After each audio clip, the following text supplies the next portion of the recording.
Bem-vindos ao Desvendando o Código. Que legal ter a companhia do pessoal aqui de novo.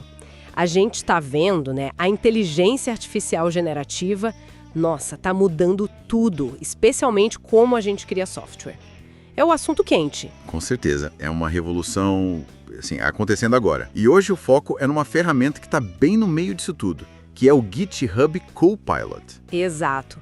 E para a gente desenrolar isso, temos aqui um material super bacana, o Guia de Estudos Oficial para a Certificação do GitHub Copilot. A ideia é usar esse guia como um mapa mesmo, para entender o que ele faz, onde ajuda e, claro, onde a gente precisa ter atenção, né? Vamos descomplicar isso juntos. Isso aí. Vamos pegar os pontos-chave que o guia traz, pensando em quem está querendo entender melhor. Talvez até decidir se vale a pena usar o Copilot no seu dia a dia. É mais um bate-papo para informar mesmo. Certo. Então, por onde a gente começa? Bom, o guia, obviamente, prepara para uma certificação. Ele basicamente diz o que você precisa saber, quais habilidades ter. E para quem é, principalmente devs, administradores, gerentes de projeto que já usam o GitHub, claro, e que já tiveram algum contato, alguma experiência com o Copilot. Não é para quem está começando do zero absoluto em programação, né? A ideia central, e o guia reforça isso, é encarar o Copilot como um programador par de IA, sabe? Ele não vem para substituir, mas para auxiliar. Ele fica ali, integrado no seu editor, sugerindo código, completando uma linha, às vezes até gerando uma função inteira. O guia até indica uns lugares para aprender mais, tipo Microsoft Learn, LinkedIn Learning. Ah, legal. Para quem quiser ir mais fundo. Exato. E o interessante é como esse guia organiza o conhecimento. Ele divide por domínios, sabe? E cada um tem um peso diferente no exame, o que já dá uma dica do que o GitHub acha mais importante. Olha só.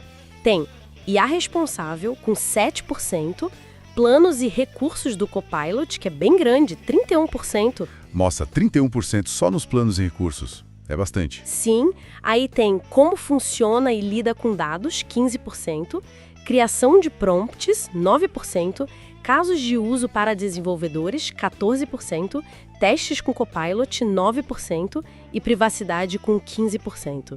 É coisa pra caramba. E é fascinante ver IA responsável ali, mesmo com 7%. Isso mostra que não dá para ignorar.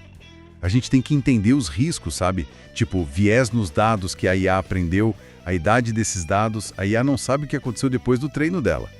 Faz sentido. E a necessidade crucial de validar o que ela sugere. Não é só aceitar de olho fechado.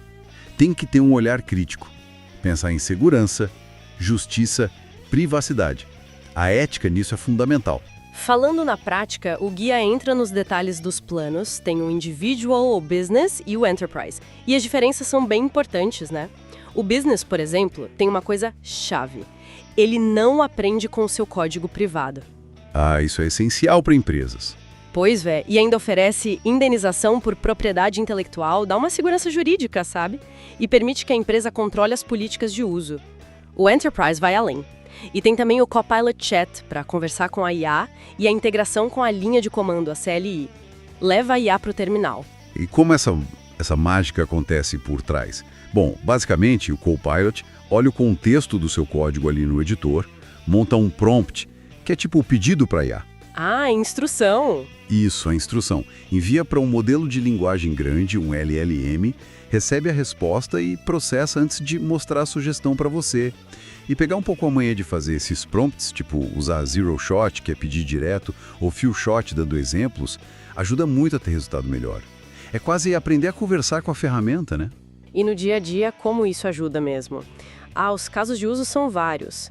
Aprender uma linguagem nova, por exemplo, ou traduzir código de uma linguagem para outra, quem nunca passou aperto com isso? Nossa, sim. Ajuda a fazer documentação, gerar dados para teste, modernizar aquele código legado que ninguém quer mexer.